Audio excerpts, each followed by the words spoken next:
Such power. Gosh. Good evening. I'm Linda Tiener, and I'd like to welcome you to the first Lou Douglas lecture of this year. First thing to do is make sure that you have the program for the immigration lecture. Apparently, our printer mixed up our immigration lecture with next month's lecture on sex trafficking. And I think tonight is immigration. So if you got the wrong brochure and would like a new one, we can get you one at the end of the lecture. I'm the executive director at UFM Community Learning Center, who is the sponsor of the Lou Douglas Lecture Series. UFM is over 43 years old and was started by a group of K-State students and faculty who wanted a setting where they could discuss the issues and share ideas in a neutral setting. We've been doing that for over 43 years now and continue to try to be a bridge between the campus and the community to share ideas and learn from each other. Last year, over 20,000 people participated in UFM activities, which includes the catalog of courses that we offer, over 1,000 a year, that are available to campus and community, the Lou Douglas Lecture Series, a community garden, a teen mentoring program, and various other kinds of collaborations with the campus and community. Our lecture series is named for Lou Douglas, who was a distinguished professor of political science at K-State. From 1949 until 1977. Lou was widely known for his ability to inspire students, faculty, and citizens, and to instigate change and motivate people to look at grassroots organizations and individuals in the pursuit of social justice in politics, economics, and foreign policy. We therefore honor him by trying to bring in speakers that are a little out of the ordinary that you would see in Kansas, that speak to social justice issues. Following the lecture, there will be a question and answer period, which is another special focus of our lecture series. So we ask that you just come down to one of the mics and ask your question and have a dialogue with the speaker that we have here tonight. If you need to leave at the end of the lecture, please do so quietly so that the rest of the group can continue to have conversation. I would also let you know that October 18th will be the second series in our lectures, and that will be on domestic sex trafficking. We have a terrific speaker coming up from Wichita who can talk from a very local perspective on what's happening in our community, in our state, and in our world. Our speaker tonight is Noorani. He's the executive director of the National Immigration Forum, based out of Washington, D.C. The focus of his organization is to emphasize the value of immigrants, and he received his bachelor's degree in social welfare and economics from the University of California at Berkeley, his master's degree in public health from Boston University. We've heard a lot of varying comments about immigration in the news, and perhaps even firsthand from people that you have worked with, or as you see increasing numbers of immigrants, even in Kansas. Often we hear focuses on the problems and the issues that are there. I think Mr. Noorani will present us with a balanced view of alternatives and options for handling the immigrant population that's coming in a positive way, and possibly discuss some issues around policy changes that might help us all in working more effectively with immigrants coming to the United States. Ali?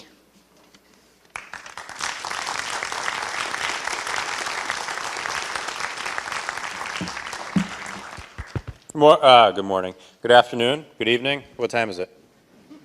How's everybody? Okay.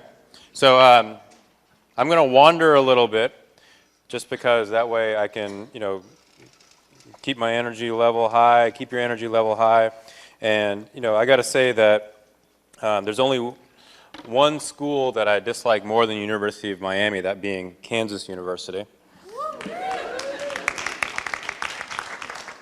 Come on, that was like just egregious pandering to the crowd. I should get a little more than that. Please, I've got like 10 more anti-Lawrence jokes in my speech.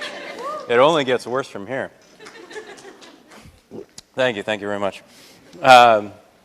So thank you very much for having me. I really appreciate this. This is great to be in Kansas at K-State, and it's just great to be able to have an opportunity to talk with everybody. So again, I run the National Immigration Forum. It's an organization that advocates for the value of immigrants and immigration to the nation.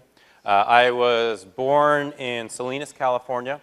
When I grew up there, it was about 80,000 people, by and large, an agricultural city.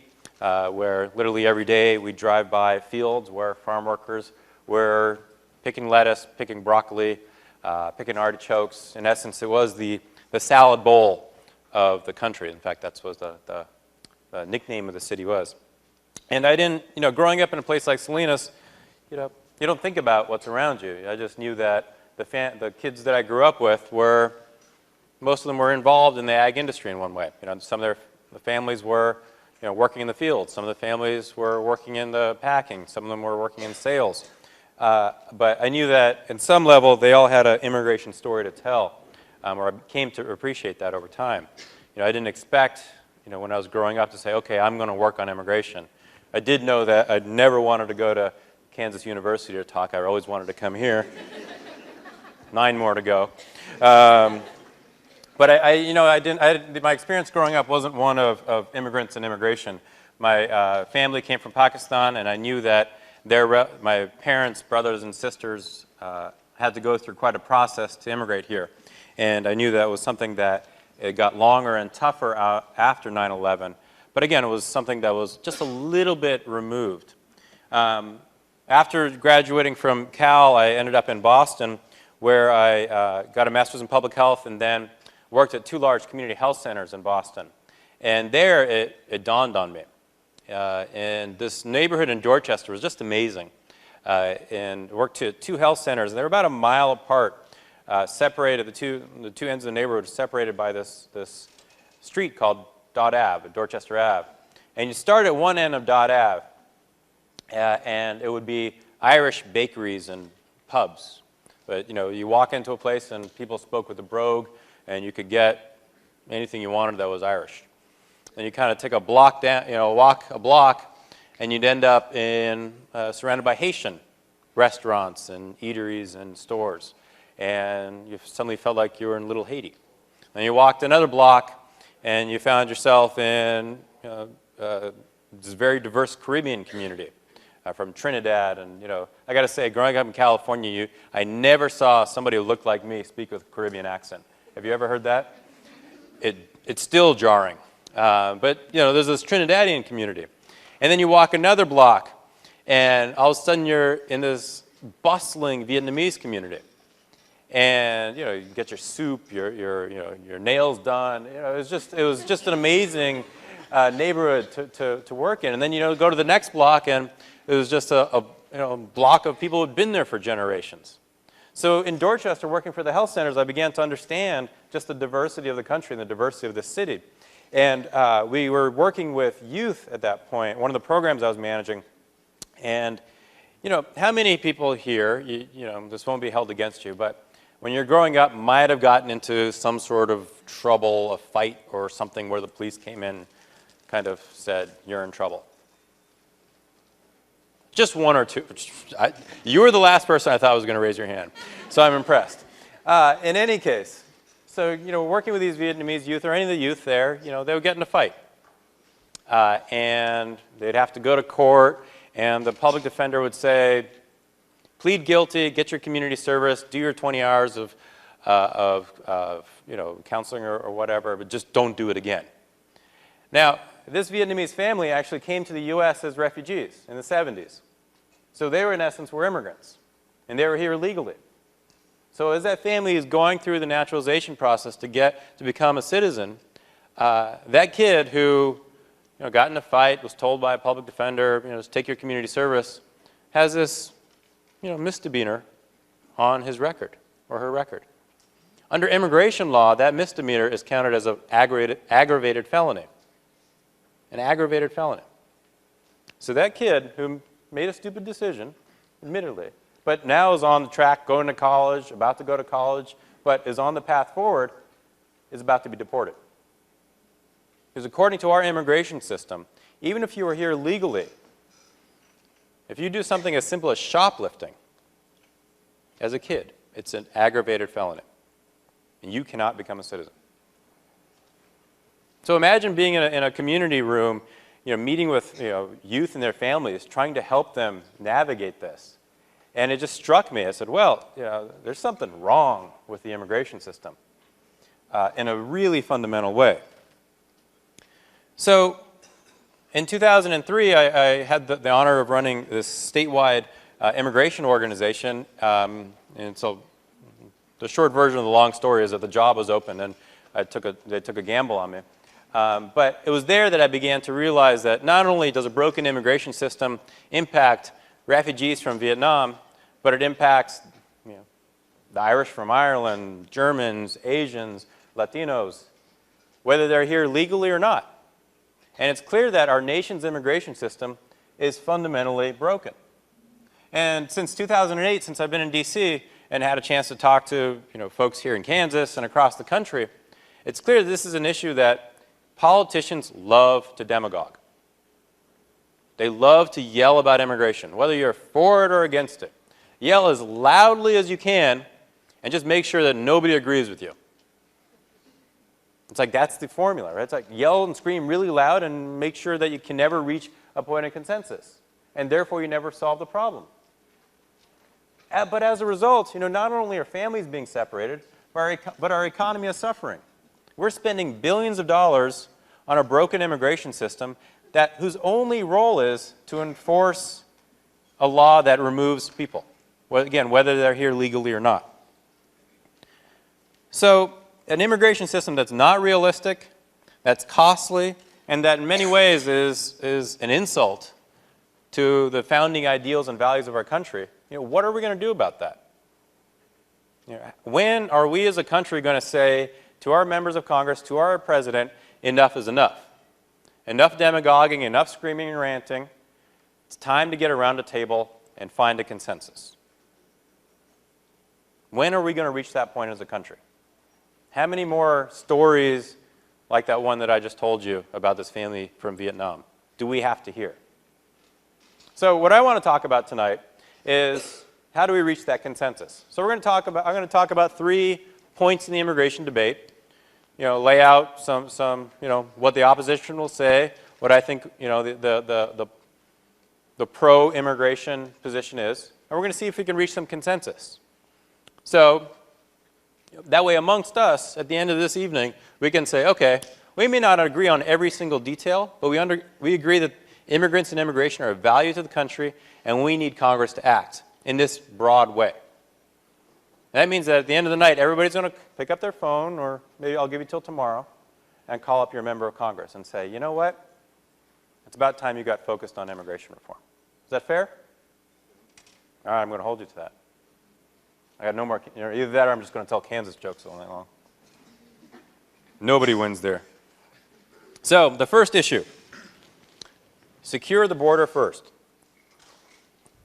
Now, how many folks have watched any of the debates, the early presidential debates? Anytime immigration comes up, what do they scream about? Secure the border first, right? That is the refrain. Now think about it. Whether you're a Democrat or a Republican, what is an easier thing to say and to vote for than security? Nothing, right? Secure the border first. It makes perfect sense. And Democrats and Republicans alike, that's what they say, secure the border first. But the fact is that this border enforcement debate and conversation is completely unhinged. Now, politicians say the wackiest things. I mean, you've got politicians in Arizona who are claiming that there are heads rolling in the desert, who then have to retract their statement. You've got a senator from Arizona who says forest fires are being started by illegal immigrants, but he has no proof. So you have politicians on the border who are saying the border is not secure. And that only allows other politicians across the country to say, well, if they say the border is not secure, that means the border must not be secure. Because, man, they live on the border. So let's look at the data. There's a city in Mexico called Ciudad Juarez. Have any people heard of it? It is the second most dangerous city in the world. I think last year there were, 2,000 murders, some obscene number of murders in Juarez. 3,400 last year alone, sorry. 3,400 murders in Juarez last year. Juarez is exactly across the border from El Paso, Texas. El Paso, Texas is 3 miles, the center of El Paso, Texas is 3 miles from the center of Juarez. Okay? And then you have Kansas City, which is 987 miles from Juarez. I know because I walked it. So which city do you think is safer? El Paso, which is 3 miles from the border, or Kansas City, which is 987 miles from the border? Now keep in mind what we all hear about border security, and there's violence on the border, drug cartels are killing people, et cetera, et cetera, et cetera. I would be led to believe, well, El Paso must be a complete mess.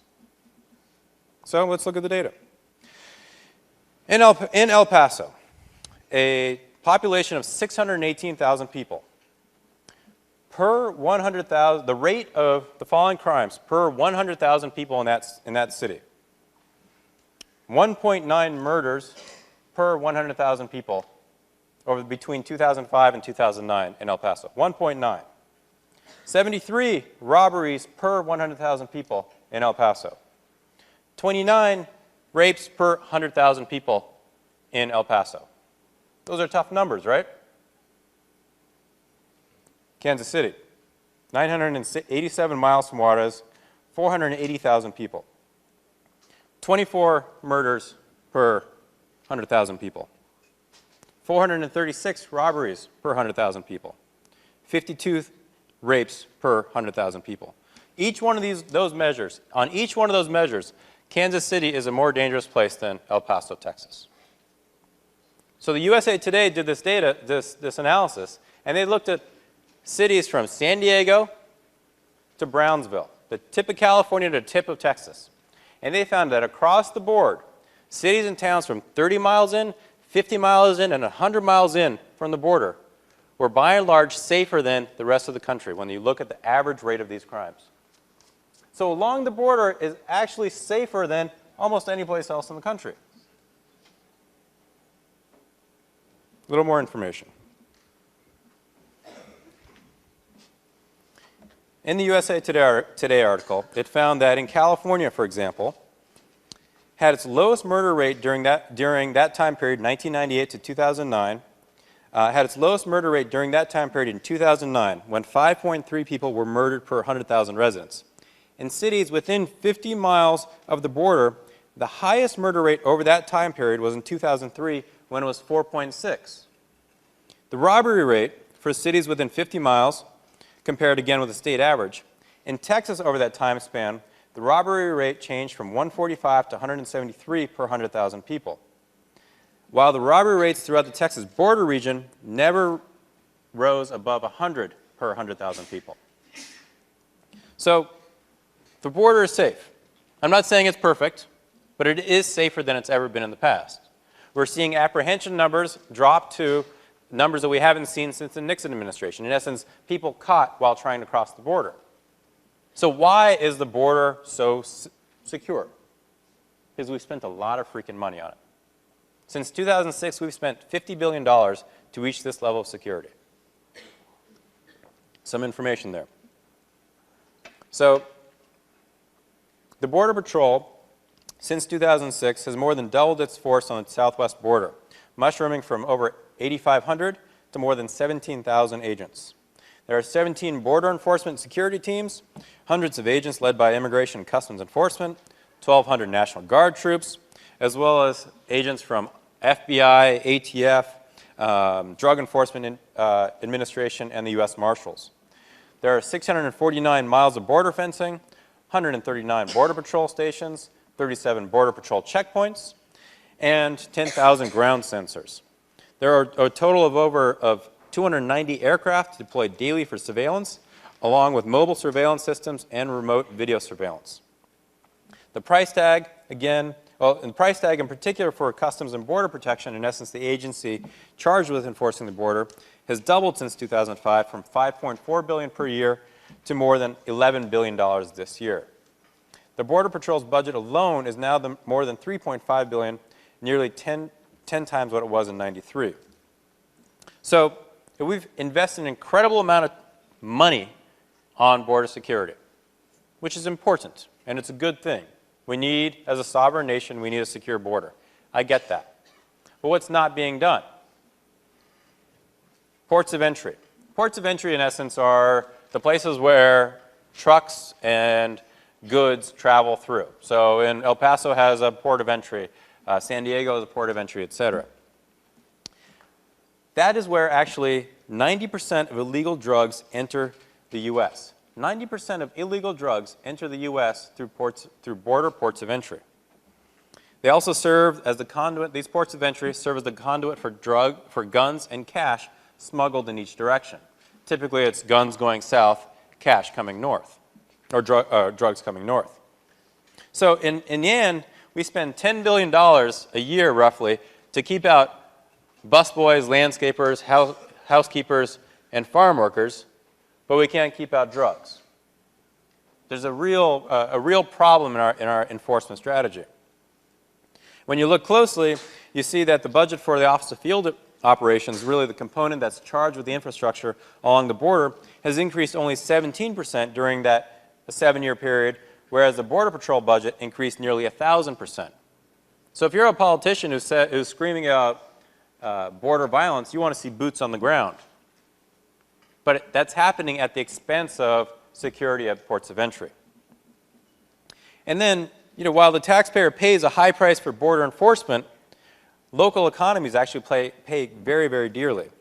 A 2006 study by the Texas Border Coalition, a set of businesses and mayors along the Texas border, estimated that wait times at the border due to insufficient lanes, inspectors, and technology at ports of entry results in $2 billion in lost economic output in the San Diego region alone.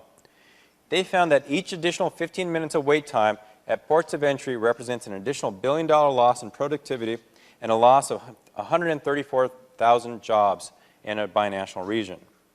So, as the National Immigration Forum, we believe that we need smart, effective enforcement. But smart, effective enforcement doesn't mean $10 billion to go after people who are trying to enter the country. So let me flesh that out a little bit. And before I even get there, I want to talk a little bit about what's actually happening in the border. So if you have the majority of people, if you have the majority of drugs, guns, and cash going through ports of entry, and the chances of drugs and guns and cash actually being caught at a port of entry to be as low as 30%, what's happening in between ports of entry? I'll tell you what's happening. People are dying. So again, going back to that crime data, in 2009, there were 161 murders within 30 miles of the border. 161 murders within 30 miles of the border. But then the U.S. Customs and Border Protection reported 416 deaths of border crossers. So nearly 3 times the number of people are dying as they're crossing the desert because they're hungry, because they want a job, because life is so bad. Nearly 3 times the number of people are dying in the desert than are being murdered. So from my perspective, we don't have a security problem. We have actually a humanitarian problem. So what do we do to solve that? How do we have a border policy and an immigration policy that serves our security needs but also treats people as human beings? Right now, there are 5,000 low-skill visas available in the country per year. 5,000. Now, in this tough economic time, I'm not saying that 5,000 is too many or too few, but the fact is that number hasn't changed for years. For years. So if a person who has a tough life anywhere south of the border, and they would say, you know what, there's a help wanted sign on the U.S. side, but there's no opportunity for them, no legal way to enter, they're going to take a chance. And they're going to try to cross the desert. I've heard stories of families who've spent $10,000, $15,000 paid smugglers $10,000, $15,000 to try to get across the border. And I've heard stories from families who have spent that money, and then that relative they're trying to help died in the desert. So they actually had to go to Arizona and claim a body.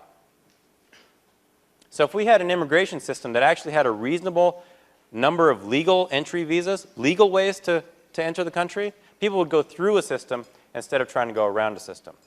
And then we could have an enforcement mechanism on the border that could be going after drugs, guns, and money, not busboys, landscapers, and housekeepers. Is that fair? Does that sound reasonable? Okay. I have no more Kansas jokes, sorry. Or KU jokes, I should say. So, the next policy item. Press 1 for English. Now, that's an easy KU joke, press 1 for English, but I won't do it. Poll after poll. We run a poll and they say, we ask the public, okay, what bothers you most? Time after time, what bothers people most is the fact that they have to press 1 for English. Because what that signifies to people is that immigrants don't want to learn English. That immigrants don't want to assimilate, they don't want to integrate, they don't want to become American. So that's one of the, to me it's not surprising, but it is surprising. But it triggers such an emotional reaction among people that just believe that if an immigrant is coming here and they don't speak English, that means that they don't want to become American. So I'm not going to dispute that the number of people who have come into the country who don't speak English has not increased. We've seen that the number of individuals report that they don't speak English well or at all grew from almost 14 million in 1990 to over 21 million in the 2000. It has an incredible impact on our workforce. In fact, about 16% of American workers, 24 million people, were foreign-born in 2009, and about 13 of those workers speak English less than very well. But it's also clear that fluent English speakers who learn English go on to earn almost twice as much in terms of income. So would a corporation provide English in the English classes in the workplace? Seems might happen, might not happen. But one of the things that we forget oftentimes in this debate is our history as a country as a nation of immigrants. And oftentimes, when you ask people, it's like, where did your grandparents come from? Where did your great-grandparents come from? Family came from Germany, Italy, Ireland, you name it. And typically people came in late 19th century, early 20th century.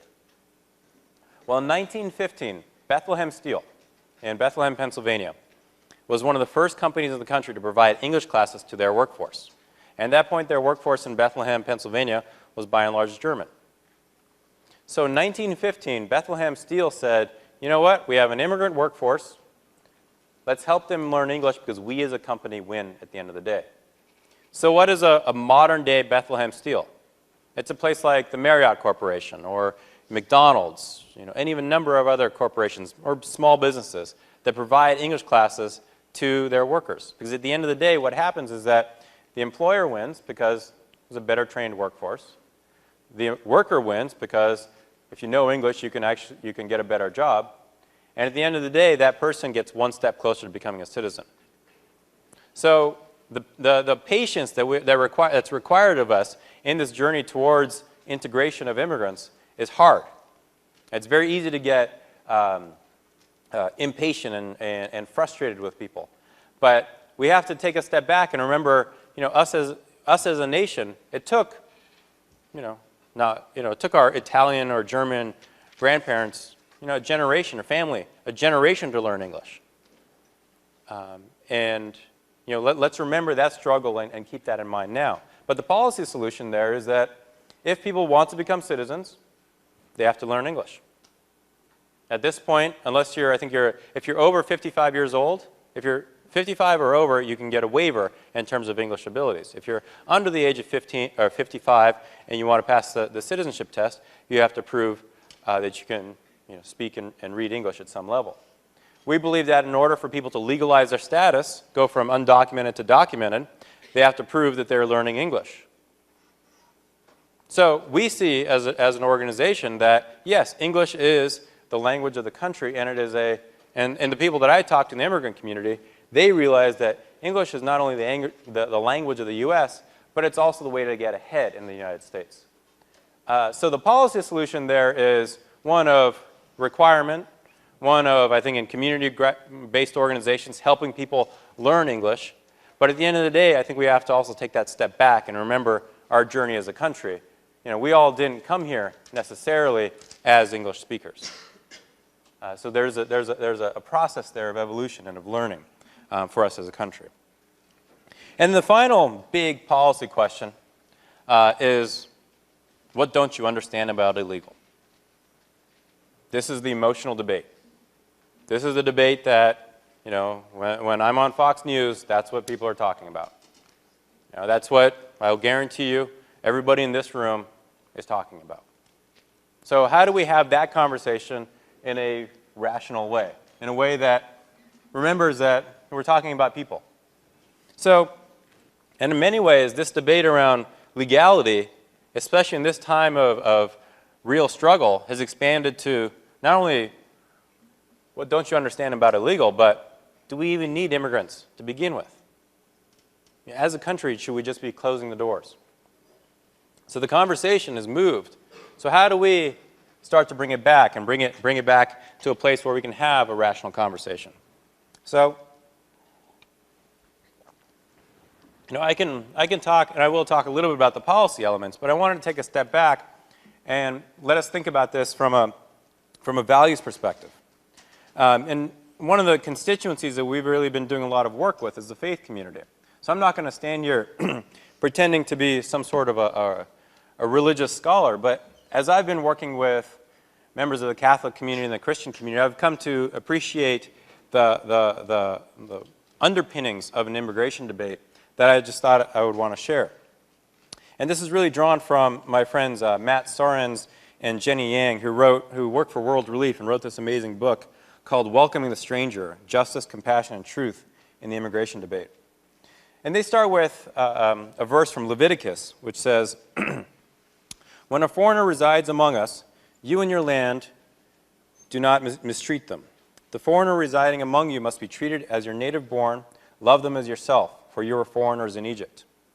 Goes on to say, and then they argue that the Bible repeatedly links the immigrant with the orphan, the widow, the poor, highlighting these vulnerable groups as of particular concern to God and mandating that his people provide for their needs. They then cite Jeremiah, which says, this is what the Lord says, do what is just and right. Rescue from the hand of his oppressor, the one who has been robbed. Do no wrong or violence to the alien, the fatherless, or the widow, and do not shed innocent blood in this place. But the Bible's call to love the stranger seems to run buzzsaw into our belief in the rule of law. So they go forward, they look at Romans 13, which says, let everyone be subject to the governing authorities, for there is no authority except that which God has established. The authorities that exist have been established by God. Consequently, whoever rebels against the authority is rebelling against what God has instituted, and those who do so will bring judgment on themselves. But if you do wrong, be afraid, for rulers do not bear the sword for no reason. They are God's servants, agents of wrath, to bring punishment on the wrongdoer. Therefore, it is necessary to submit to the authorities, not only because of possible punishment, but also as a matter of conscience. So, it seems like there's some contradiction here. You have Leviticus that says, welcome the stranger, and you have Romans 13 that says, we're a nation of laws. Jenny and Matt make the argument that Christians are called in Scripture to submit to the law. An intelligent response to illegal immigrants is to remember these Scriptures. However, it is also clear that in Acts, we must obey God rather than men. So they argue that, so to understand the rule of law, we should not just ask, what is the law, but is the law itself just? The call for immigration reform and the legalization of the undocumented who face a terrible plight is an honest attempt to improve the lives of immigrants within this country, to improve the immigration system itself, and to put just laws in where there have been unjust ones. So as neighbors to these immigrants, Jenny and Matt argue that we should advocate for a better, more rational system that would both restore the ideal of the rule of law, as cited in Romans 13, yet allow our society to become more welcoming, as cited in Hebrews. Simply put, we can insist that a system that forces individuals to choose between providing for their families and obeying the law is inadequate and needs to be reformed. And that, at the end of the day, is our immigration system's challenge and quandary that it poses to immigrants and non-immigrants alike. So, knowing the rule of law does not necessarily mean that our only adoption is to deport all those unlawfully present, nor does it mean that we throw out the law altogether or provide amnesty for illegal immigrants within this country. So therefore, as Jenny and Matt said, as we read the passage in Romans 13, we also must be mindful that there's a standard to which our government should also aspire. Not only are we called within Scripture to create a more just world by obeying the ruling authorities and obeying God, but our government is also called to be servants of God. In the passage in Romans it says, "For the one in authority is God's servant for your good."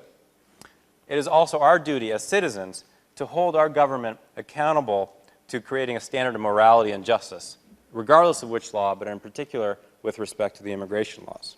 So there's an underpinning within faith of why we need to treat immigrants justly. And does our immigration system represent that definition of justice or not?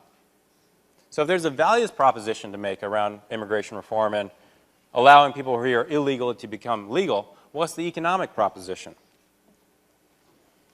The way that many politicians will put it is that they will say that Americans can do the job of the undocumented. You know, immigrants are taking our jobs. Well, unfortunately, it's not quite that simple. The Texas State Comptroller estimated that if all the state's undocumented immigrants were to leave Texas, the state's gross state product would be depressed by $17 billion.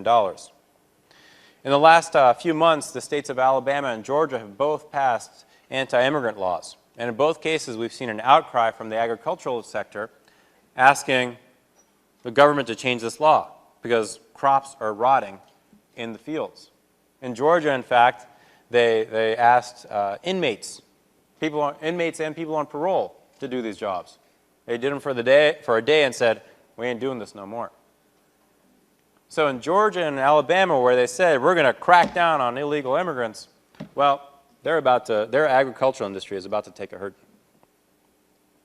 One of the other issues is E-Verify. This is a personal favorite of Chris Kobach, who's the Secretary of State here in Kansas. E-Verify would require all of us who would be applying for a job in the future to go through a federal database. The problem is that this electronic database would cost small businesses $3 billion to implement at this point in time. Now remember, the overwhelming majority of people work in small businesses at this point in time. The database would put 800,000 American workers out of a job because of bad data, and the database of E-Verify would only work 50% of the time in terms of catching undocumented immigrants. So E-Verify, at the end of the day, does nothing except force an immigrant into an even worse job, where the employer may or may not use E-Verify, and at the end of the day, will just cost good employers more and more money. So we can spend billions of dollars on the status quo, or we can create a national immigration strategy that makes taxpayers out of all immigrants and all employers and creates an immigration system that meets the needs of our workforce and our economy. So the policy points of consensus. So we've talked about border, we've talked about English, and we've talked about legality. What, at the end of the day, is a policy proposition? So first, we need an enforcement strategy that prioritizes threats to national security and public safety. No enforcement strategy will work unless the law is realistic, fiscally reasonable, and enforceable. We can't spend $10 billion going after, like I said, landscapers and busboys if drugs and guns are going through our ports of entry. We need to reduce the pressure on the border. We need to make sure that people who are afraid of the police locally because they're undocumented can trust the police. And we need to make sure that the police and the federal government have the resources and the time to be going after the bad guys. Right now, their resources are stretched because they're faced with this mandate by Congress to go after anybody who looks like an immigrant and ask them their citizenship papers. Second, we need to promote citizenship and civic participation in communities. And what we mean by that is we need to make sure that whether it's a community-based organization, a city, a state, or even the federal government, the programs are in place where people can become citizens, they can learn English, they can pass the citizenship test, and they can become the members of society that they want to become. Third, we need a work visa system that responds to our economy and our workforce. And this goes back to that 5,000 low-skill visas. Is that enough today? Maybe, maybe not. But I know there are people smart enough to figure that question out. There are 65,000 high-skill immigrant visas available per year. Some years that number is gone quickly. Other years it takes a long time. You know, if I come here from India, I go through Kansas State, get an engineering degree under a student visa, what happens on my graduation day? I'm gone. I go back to India and I start a company there and ask you all to come work for me. It's a road trip. On the other hand, if I could get a permanent visa and get on a path to a green card after graduating, I'd start that business here. I'd be working with everybody in this room to start a business here and create jobs here in the States. So we need a visa system that meets the needs of our workforce and our economy. We're keeping the people here and we're recruiting the people here that we need. And then finally, we need a realistic approach to the undocumented. You know, we can't spend billions of dollars trying to remove everybody. If we were to legalize 11 million people, it would mean over $1.6 trillion in economic growth over 10 years. 1.6. If we were to try to deport all of those people, it would be a $1.4 trillion hit to our economy over 10 years. I'm no math major, but you know, it kind of makes sense that we'd want to legalize people, make them all taxpayers, and make their employers taxpayers, because we could use that economic growth. And I mean, the solution there is require people to get right with the law, require them to get legal status, require them to go through a criminal background check, require them to learn English. And then if you pass those tests, then you can get on a path to citizenship. And you can become the contributing member of society that you want. So at the end of the day, how do we create this consensus? It takes everybody in this room. It takes law enforcement. It takes the faith community. It takes business. It takes everybody saying, you know what? This is my stake in the immigration debate. We work with the Attorney General of Utah, Mark Shurtleff. Utah, the most conservative state in the country. Mark, who's the law enforcement officer there, says, we need comprehensive immigration reform so that way he can prioritize his law enforcement resources on the worst of the worst, on the human traffickers, on the drug dealers. So that's what law enforcement says. The faith community says, this is what our faith tells us to do. It is morally just to treat people fairly and humanely, regardless of where they're from. The business community says, we need employees, and we also need to make sure that our competitor is not undermining us by just exploiting undocumented workers. American workers are saying, we want to be able to compete for the same job at the same wage and make sure that that crooked employer is not winning because they can exploit undocumented workers. And at the end of the day, immigrant families are saying, the U.S. is the best country in the world. That's why I came here. And I want to contribute. And I want my family to grow up and contribute. So in closing, I want to share one story. And that is, when I was in Massachusetts, I was working in Boston, and it was March of 2007 when we got this phone call that there was a raid in New Bedford. New Bedford is about 60 miles south of Boston, where it was a big manufacturer. They were making actually leather backpacks. They were making backpacks for the military. And this factory had been raided by ICE. And they flew in the SWAT team. They had guns, they had dogs, they had helicopters. I mean, the amount of artillery that they brought to this backpack factory was stunning. 361 people were taken away that day, mothers and fathers. And I remember that night, literally, we went down to New Bedford to work with some partner organizations there. We set up headquarters, if you will, in a church basement. It was Our Lady of Guadalupe Church in New Bedford. Big church basement. And that second night after the raid, people are just start streaming in at night, carrying babies, women carrying babies and saying, please, help me find my daughter's father. Or we saw many men come in carrying babies, saying, please help me find my baby's daughter or my baby's mother. And I remember looking around and just getting to see just the tragedy that was caused by this raid. And I remember we met this one young man whose wife had been detained. And he had I think like a 3-month-old who was still breastfeeding and who had not transitioned to a bottle. So she wasn't taking and she wasn't drinking. So she was becoming dehydrated. And so we started a mini campaign. We had started like pressuring the government. We had press interviews lined up for the next day. So the next day, we had an interview lined up for him with NPR at like 2 p.m. And he comes into the church basement at noon, and his phone rings. He gets a phone call from his lawyer, and his lawyer says, your wife's going to be released.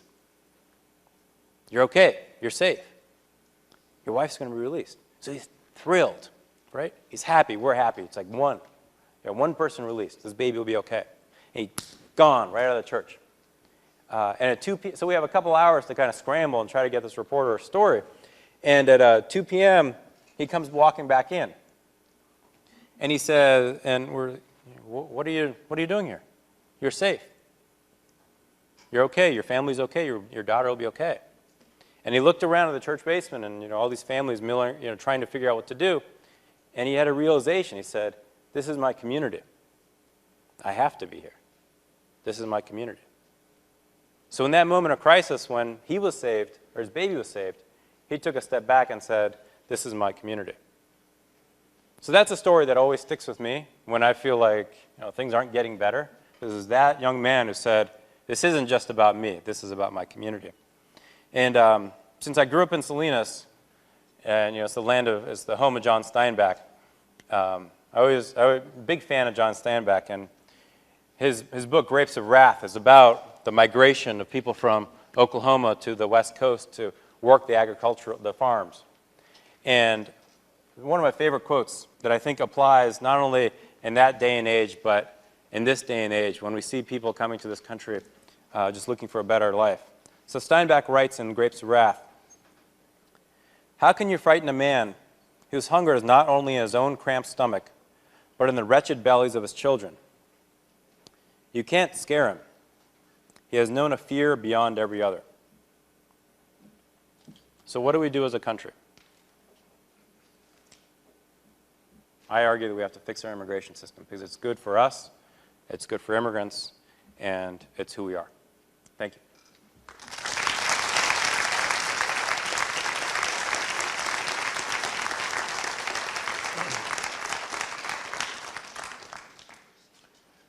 Questions?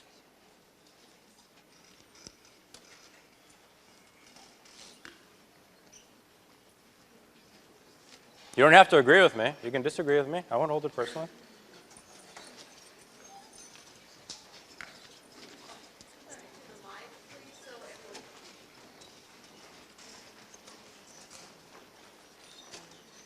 What's currently happening for immigration reform, if anything? If anything. So what's happening right now? You've got in Congress, you have the House of Representatives who are working to pass enforcement-only legislation. We anticipate that that legislation will probably move later this fall or in early 2012. And then it remains to be seen how the Senate reacts. The Senate will either react in a way that says stops it, or they could react with a positive measure. You have the administration who, in August, prioritized their deportation resources. So the administration's prosecutors are focusing their efforts on drug dealers, on violent criminals, and others who are national security threats. And they're saying that if somebody is detained who's not a national security threat and has met certain criteria like they have a family member in the military, they're in higher education, then they will not be deported. So you have some good things happening from the administration, maybe some bad things happening in the House, and maybe some good things happening in the Senate. I would say that we're looking at a legislative gridlock till at least after the election, and perhaps longer.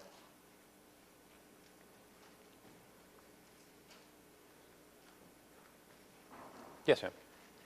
What do you propose What do you think should be changed in the process of assimilation?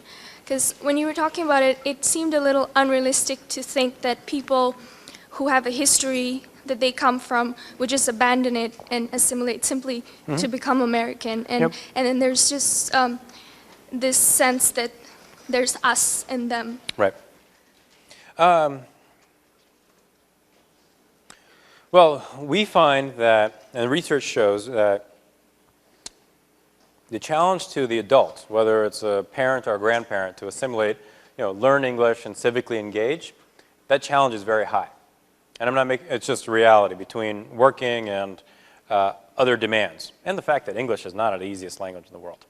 But we do find that children learn English quite quickly. And there's an entire debate between bilingual education, monolingual education. But I think that the trajectory towards assimilation does take a generation. So the adult who comes in, especially if they're living in an immigrant community, it doesn't require them to communicate in English, they're not going to learn English as quickly. But we do find that as the children are growing up, they're learning English, bringing English into the household, then the parent will start to make that transition. So I think from a policy perspective, we see quite a bit across the country, huge waiting lists for ESL programs, community-based ESL programs. So there is a demand for English classes. So how do we meet that demand for English classes and also make English classes, frankly, more based in reality? Sometimes English classes are, in my opinion, somewhat removed from reality, where it's learning English for the sake of learning English. But if you learn English in the context of your job, you're learning English towards a real financial or economic end. So I think the policy question is, okay, how do we meet the demand for English classes? How do we meet the demand for citizenship? And then I think the cultural question for us is, how do we ourselves understand the journey of integration or assimilation? And it doesn't happen overnight. And I think that, and it's also kind of interesting where you have school districts across the country now who are, they're bilingual in English and Mandarin, and they're teaching kids Mandarin because they see the way the economy is changing globally. So there's no one simple answer to it, but I do think just that from a policy perspective, we can do a much better job in terms of just English training for people. Good. Should I run the mic around? Will that be easier? We've got to exercise, or everybody can come up. So I've got up there. Oh, you might have to come up, sorry.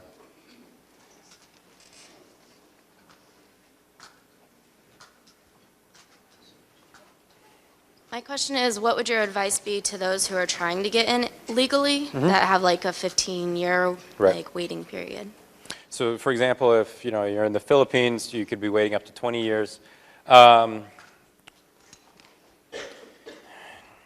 advice is to be persistent. Some of these decisions are made in consular offices overseas, or in essence in other countries. So, how does that individual be persistent about banging away at the system? Now, remember, there's like in some of these countries, banging away in your government kind of puts you in jail. So there's a cultural difference there.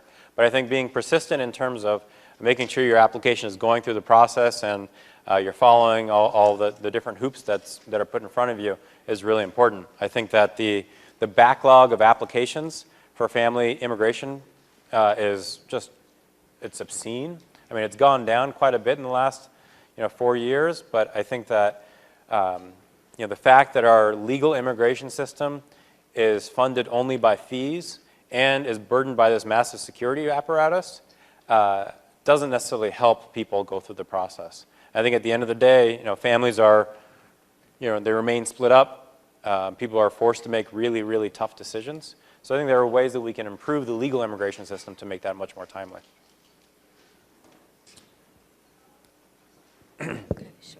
Okay. I know you talked about the Mexican border, yep. But what's going on in the Canadian border? How much money do they actually spend on coming in through Canadians instead of patrolling the Canadian border and the Mexican border? Canadian border doesn't count. I'm just kidding. We're actually starting to do some more research on that. And it's funny, it's like when you look at the ports of entry are much better, have much better infrastructure on the northern border than on the southwestern border for some bizarre reason. So actually we're starting to do more work with the northern border. Like in Michigan and in Seattle, there are a lot of issues of profiling. There's a large South Asian communities that, in Michigan, for example, that will move or from Canada or from Michigan, going back and forth. So there's issues of profiling. But it's kind of funny when you talk to like a senator from Maine about their border, like, what border? So it's a policy question that there's a real imbalance in terms of resources and attention, because the news loves to run clips of the southwestern border, not the northern border. You talked about the 2012 presidential elections. Mm-hmm. Is the immigration problems a concern right now, or is it getting kind of pushed to the side? And if it's not a big concern, how can we make it a concern? That's a great question. I think that, well, this is the politics of the presidential race. Let me step back to 2008. In 2008, Obama won, I would argue pretty strongly, because the states of Colorado, Nevada, New Mexico, and Florida went to the Democratic Party for the first time in years because of fast-growing Latino populations that voted for Democrats. They voted for Democrats because on one side you had Obama saying, we're going to pass comprehensive immigration reform. And the other side you had Republicans. John McCain used to be good on this issue, but he had to move to the right over the primary, so he was in enforcement-only, deport-them-all mode in 2008. So you saw Latino and immigrant voters reach a high point with George Bush of nearly 40% of Latinos. I think it was up to 37 and 38% voted for the GOP in 2000, then up to 2004. That number plummeted in 2008 because of this difference. And in 2010, with the midterm election, you saw Senator Reid in Nevada, you saw Senator Bennett in Colorado, both win races where they stood for and stuck to pro-reform positions, and they were challenged by very, very anti-immigrant challengers. I mean, Sharon Angle in Nevada, sat down with a gymnasium full of Latino high school students, I think in Vegas or somewhere in Nevada, and she says, "You all look Asian to me." So she was kind of a little tone deaf. And that was probably the nicest thing that she said about immigrants. But then you had places like Florida and Illinois where the Republican candidate did not say we're for or against immigrants, so there was no polarization. So what's going to happen in 2012? Literally up till about 2 weeks ago, in the entrance really of Governor Perry from Texas, immigration was not a hot topic within the Republican primary.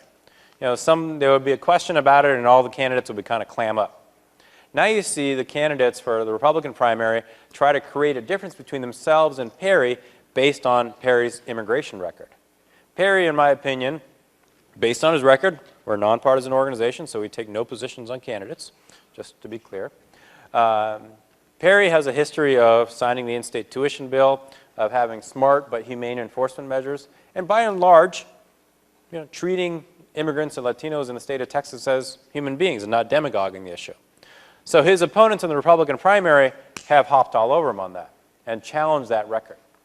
So what does this mean for the general election? It means that whoever wins the Republican nomination from over the course of the next year is going to do so by moving to the right on immigration, which makes it much harder to get Latino and immigrant votes. In the general election, the Republican will need at least 40% of the Latino vote in order to win. In order to hang drapes to the White House, Republicans need 40% of the Latino vote. You don't get 40% of a community's vote if you're telling them, I want to deport your mama. You don't get it. So I think the Republican Party has a real challenge. On the other hand, Obama has a challenge because he came into office promising comprehensive immigration reform. And I would argue that he didn't deliver on that promise. He fell short. So he's going to have he's going to have to make a strong case. So what do we do to make it an issue? I think it's a great question. I think the one tactic that we can use is writing letters to the editor, commenting on debates, writing letters and engaging candidates, whether it's for county commissioner or a member of Congress. Where are you on immigration? Because trust me, these guys, they get it. I mean, I was in a meeting with Senator Wellstone from Minnesota when he was, Minnesota, right? Yeah. No, not Wellstone, Feingold. Wisconsin, sorry, I knew I got something wrong. And he was and I was telling him about this legislative campaign we were running called Reform Immigration for America. He said, yeah, I saw one of your signs at a town hall meeting. I don't know. But the fact is that he remembered there was one person who cared about immigration at a town hall meeting he did. So he said, you know what, I should probably be good on this because one of my constituents who came to a town hall meeting cares enough to tell me about it. So I think we just have to bring the issue up over and over again and be a part of the conversation. Because the stakes are pretty high for these guys. My question is, with the amount of money they are spending on securing and staffing the border, how come it's never been an option to maybe step in and help stabilize Mexico and any other South American government so that maybe they don't necessarily have to come over here to be free and have some freedoms? That's a great question, and I'm not going to pretend to be a foreign policy expert, but my understanding of it is that there's been a lot of work from Congress in terms of moving development to Mexico and to Latin America to help those economies revive themselves and help those countries stabilize. And some people will say, you know, with the exception of the drug cartels in Mexico, Mexico is actually in much better footing than it's been for years. I mean, it's had democratic elections, you know, consistently peaceful democratic elections for, I think, 10 years now. It wasn't the case for a long, long time. But I think that at the end of the day, what's in our interest as a country?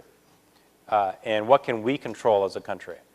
You know, we cannot necessarily control the domestic policy of Mexico or any other countries to the south of us. But we can control our domestic policy and the way that we value immigrants and immigration.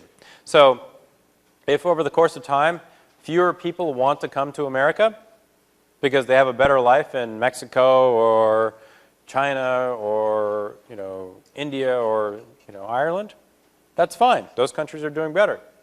But what does that mean for us as a country? Does that mean that we can continue to grow as a nation? Does that mean that we as a country can continue to enjoy the level of prosperity that we always have?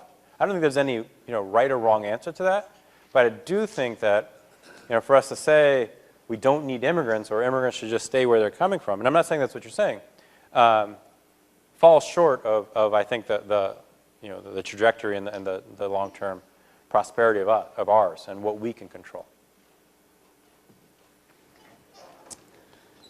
What do you think the role of the media plays in the whole controversial topic of immigration, and do you think it's helpful or hurtful? What do you think? Well, it depends on what you watch. You know, it's funny, it's Fox News. Let's just take the obvious example. Fox and Lou Dobbs on CNN, when he was on CNN, they were the ones that killed immigration reform in 2006 and 2007. And they were purveyors of some real misinformation and I think did a real harm to the public debate, not only on immigration, but perhaps on other issues as well.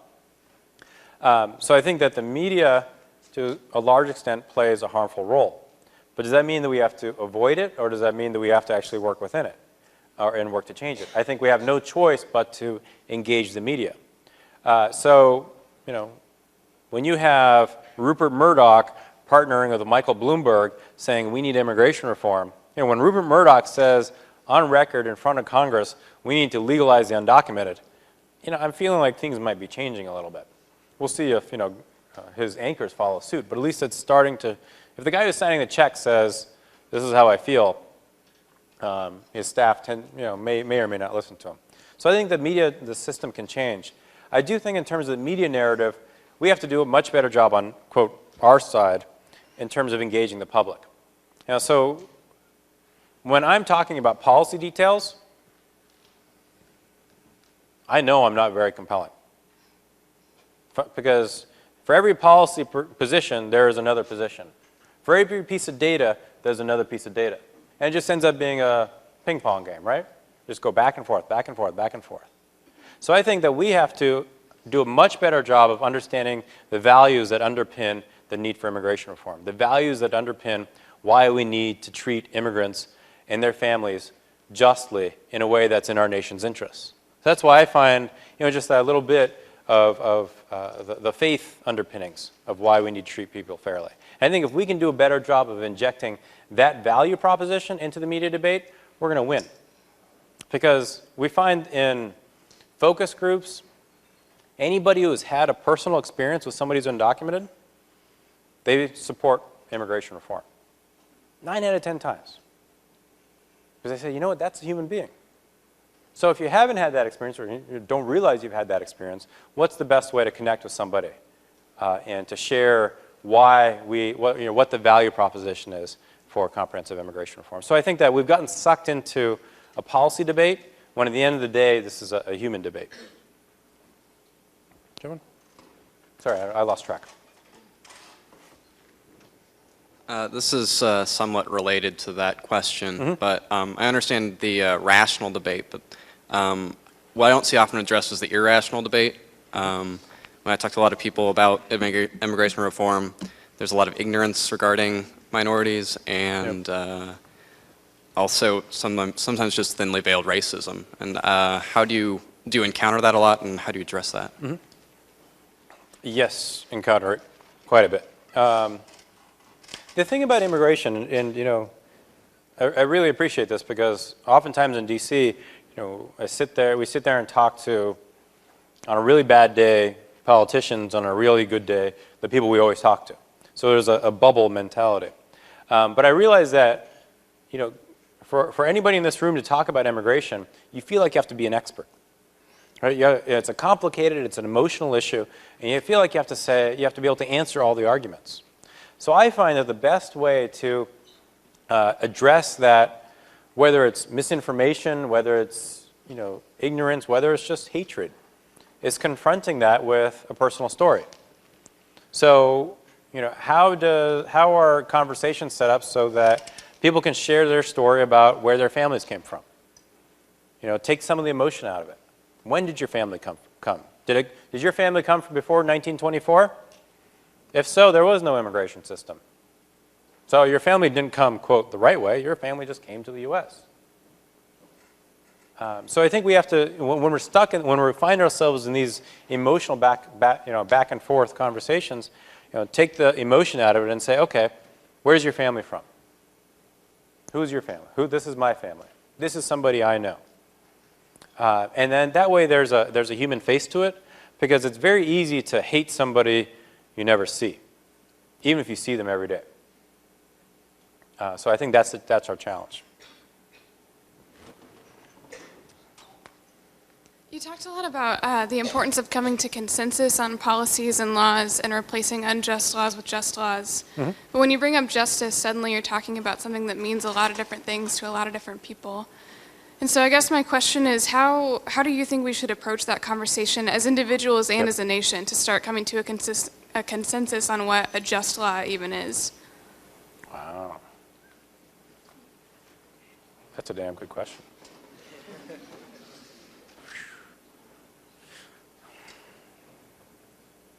Well, I think that a just law, regardless of where you're on this issue, is one that addresses your self-interest. So if I am against immigration reform, a just law for me is the one that either keeps immigrants out or removes them. That's my version of justice in that case. If I'm for immigration reform, I'm just thinking out loud here because you just totally got me, then my version of justice is that people should be treated fairly and equally and be able to compete for the same job or the same opportunity at the same level. So what's the consensus point there? Is there any point of agreement between those two people? They both want to be treated fairly. They both want the government to enforce the law. They both believe that the laws are not applied fairly or don't even apply. So what's the middle point? And I think that if we end up moving that conversation to a place where we're talking about policy measures and legislation too quickly, we lose, then it's just two people screaming at each other about one law versus another. I mean, I think you posed the perfect question. Forcing my two personalities to answer the question of, okay, what is justice? And is there a common definition of justice between these two diametrically opposed? I mean, I would argue that the self-interest of the person who's against immigration is actually served by having a level playing field, by making sure that people aren't exploited, which is really the same definition of justice as a person for immigration reform. But you hit it right on the head. Is how do we define justice? And all of us define it differently, but I think at the end of the day, we have a very selfish definition of justice. And if we take the politics and the emotion out of it, we may actually find that we have a common definition of justice. Thank you. Yeah. Just a quick question. Sorry, I'm from Australia, so I don't know terribly much about your immigration policy here. That's really screwed up. You talked a lot about, obviously, the land border, but also what resources are being put into stopping illegal immigrants coming in by plane. Do you know much about that? Yep. So right now, there are 10 to 11 million people who are undocumented. Roughly speaking, 40% of them are overstaying their visa. So in order for me to fly here from Australia and to reside here illegally, I still have to enter with a visa. So I have to be able to say, to that customs officer, I have this visa that lets me stay here for this amount of time. Then after that amount of time, I may just stay. Therefore, I then go from legal status to an undocumented status. But I've entered the country with a visa. So that's about 40% of the undocumented. About 60% of the undocumented, in essence, the term is enter without inspection. But that, in essence, is crossing a border without inspection. So that's the difference. And there's an increasing amount of visa security measures in place where, again, if I fly over the ocean and I am from Russia and I land and I overstay a visa, there are multiple checks now where the government should know where I last resided. But it's a big country and there are a lot of people. Other questions? Yeah. I know you've heard of the DREAM Act. I've heard of it. So what is your stance on where do you think it's going?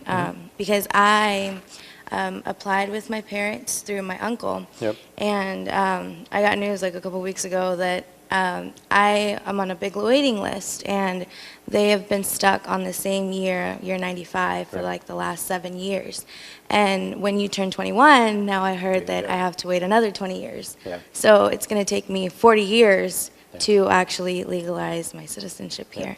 So how am I going to get a job finishing college? Yep.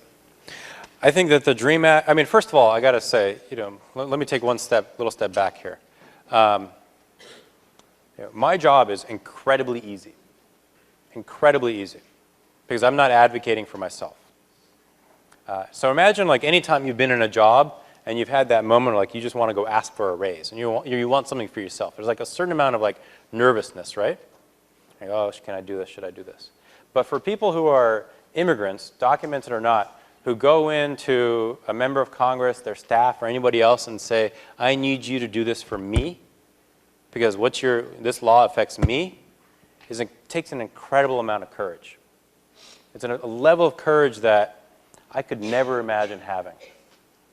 Never imagine having. So whether it's folks who are advocating for their status on the DREAM Act, or for their families to be able to enter, or whatever, the courage that it takes to go in and say, pass this law so it helps me, is incredible. Because you're putting everything on the line. So in terms of the DREAM Act, it was, defeated in December of 2010. It has been reintroduced in both the House and the Senate. I think that, we might see a version of it move in the Senate this session.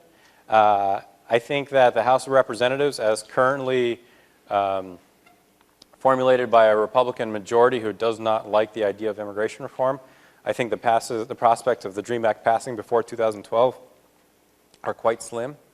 I think that it will be hopefully one of the first things that's brought up in 2013, regardless of who's in charge, because I just think that the community, whether they're DREAM Act students or families or friends of, has just done an incredible job of organizing. But it's been a long and tough slog, and I just really look to the folks advocating for the DREAM Act for inspiration.